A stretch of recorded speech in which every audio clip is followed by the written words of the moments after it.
Ya estamos de vuelta. Hoy nos hemos lanzado a la búsqueda de los mejores cachopos de Madrid, un plato asturiano que está de moda y que ofrecen ya muchos locales de nuestra comunidad. Cada uno con su truco, el tipo de queso, el jamón, la carne. Vean. El cachopo está de moda y buscamos los mejores de Madrid. Nos acercamos hasta el rincón asturiano. La calidad de la carne es para José Manuel una de las claves.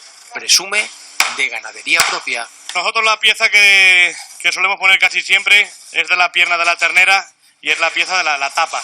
Han probado muchos quesos y se han decantado por un clásico. Hemos terminado por hacerlo con un queso manchego semicurado.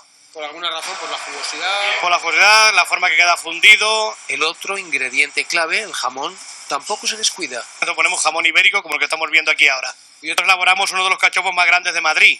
¿Qué pasa? Que no vale cualquier freidora ni cualquier sartén.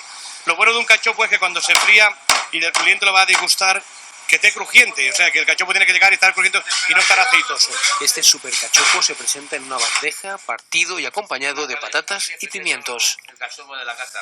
Un plato así de contundente no nos viene nada mal con las temperaturas que se nos avecinan.